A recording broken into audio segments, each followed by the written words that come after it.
Allah ne dit pas dans le Coran, c'est une obligation de jeûner. Nous savons que c'est une obligation. Nous savons que le langage impliqué est une obligation, mais vous manquez le point principal. Allah n'utilise pas le langage de cette manière. Il ne dit pas vous devez jeûner. Point. De sa majesté et de sa gloire, il aurait pu dire ceci. Il aurait pu dire jeûnez. Mais regardez le langage qu'il utilise pour pénétrer votre âme. Allah subhanahu wa ta'ala commence par dire Ya ayyuhallazina amanu, ô vous qui avez cru. Nous, moi, vous, Allah dit, nous sommes des gens d'amana, des personnes de confiance, des personnes qui ont une relation particulière avec Allah. Nous sommes faibles devant lui. Nous sommes juste de la matière.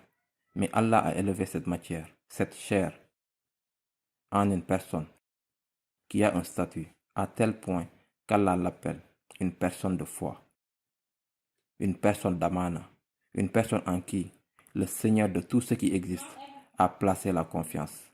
Donc avant qu'Allah ne s'adresse à vous pour vous dire quoi faire, Allah vous élève.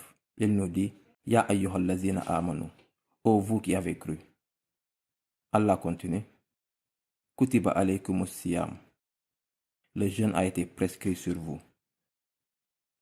Kutiba en langue arabe est sous la forme passive. Cela rend les choses faciles. Allah rend le jeûne du Ramadan facile. Kutiba, c'est comme dire oui, vas-y, car c'est sous la forme passive. Allah montre donc sa miséricorde ici. Il ne veut pas nous surcharger. Il ne veut pas de mal pour nous. Il veut du bien pour nous. Et puis Allah dit Kama kutiba alal lazina min qablikum, comme il a été prescrit pour ceux qui vous ont précédés. Ce qui signifie que d'autres générations l'ont fait. D'autres traditions spirituelles, d'autres personnes ont obtenu de bons résultats. Donc vous n'êtes pas seul, ne vous inquiétez pas. Imaginez aller au gymnase pour la première fois, quand vous y voyez quelqu'un comme vous, en train de soulever plus de 200 kilos. Vous êtes comme, il a 2 jambes et 2 bras, s'il peut le faire, je peux le faire. Et cela vous motive. Allah fait la même chose ici. Il nous motive. Il dit, d'autres générations ont fait cela, et cela a fonctionné. Allah veut de la facilité pour vous. Il veut du bien pour vous. Alors Allah finit par la'allakum tattaqun, pour que vous atteigniez la taqwa, la conscience en Dieu. Et la personne qui atteint la taqwa aura l'amour d'Allah. La personne qui atteint la taqwa aura sa miséricorde. La personne qui atteint la taqwa aura son paradis, le bonheur éternel et la tranquillité. Ces versets du Ramadan, mes frères et sœurs, sont des versets d'amour.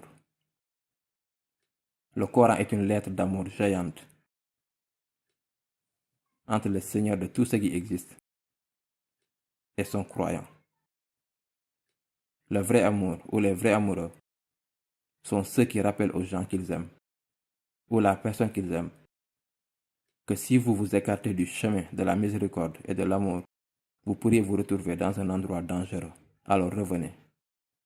Et vous voyez cela résonner dans ces versets du Coran. Quand Allah ne dit pas simplement « jeûnez », il dit « ô vous qui avez cru » pour élever votre statut. Le jeûne vous a été prescrit, ce qui le rend facile, car c'est sous la forme passive. Ça a été prescrit avant vous. Vous n'êtes pas seul dans ce domaine. Cela a fonctionné. Et regardez l'objectif final, pour que vous atteigniez la taqwa, la conscience en Dieu, ce qui permettra d'avoir sa miséricorde et facilitera d'avoir son amour. Vous pourriez être aimé de tout le monde, mais si vous n'êtes pas aimé par Allah, alors à quoi cela sert-il?